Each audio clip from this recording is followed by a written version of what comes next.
தென்னாடுடைய சிவனே போற்றி, எந்நாட்டவர்க்கும் இறைவா போற்றி. தெற்கு பார்த்த அருமையான வாஸ்து வரைபடம் பார்க்க போகிறோம். அந்த வகையில் அறுபடை வீடுகளில் 2 படை வீடுகள் ஒன்று சேர இருக்கின்ற இடம் மதுரை. ஸோ மதுரையில் முதல் படை வீடாகிய திருப்பரங்குன்றமும் கடைசி படை வீடாகிய பழமுதிர் சோலை அழகான சோலையாக இருக்கும். கண்டிப்பாக முருகபெருமானை தரிசனம் செய்வதற்கு உண்டான எந்த கோவிலுக்கு நீங்கள் சென்றாலும் எட்டமாக இருந்துதான் நீங்கள் முருகபெருமானை தரிசனம் செய்ய முடியும். அறுபடை வீடுகளில் பழமுதிர் சோலை முருகனை மட்டும் பக்கமாக சென்று தரிசனம் செய்ய முடியும். ரொம்ப பக்கத்தில் போயிடுவீங்க, விழுந்து கும்பிட்டீங்கன்னா தொட்டு கும்பிடலாம், அந்த அளவில் இருக்கும். அது மாதிரி அமைப்பு இருக்கும் பொழுது முக்கியமாக தெற்கு திசைக்கு உண்டான முருகபெருமானுக்கு உண்டான தெற்கு திசைக்கு உண்டான வரைபடத்தை பார்ப்போம் வாங்க.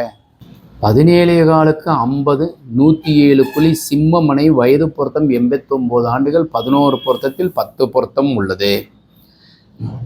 தரைதளம் முதல் தளத்திற்கு உண்டான அமைப்பு கொண்டதில் தலவாசல் உச்சஸ்தானத்தில் இருக்கு. ஸோ அந்த வகையில் ஹாலு, கிச்சன், வாயுமூலையில் கிச்சன், வாயுமூலை டாய்லெட், கன்னிமூலை பெட்ரூம், குட்டியாக பூஜா கபோர்டு வடக்கு பார்த்துருக்கு. அப்படியே மாடிப்படி மேலே ஏறி போனோம்னா ஹாலு, 2 பெட்ரூம், வாயுமூலையில் கிச்சன், பெட்ரூமுக்கு வாயுமூலையில் டாய்லெட், ஸ்டோர் கொடுத்துருக்குறோம். இது ஸ்டோர் இருக்கிறத பூஜையை ஆக்கிக்கலாம், லிஃப்ட் இருக்கிறதுக்கு உண்டான ப்ரொவிஷன்.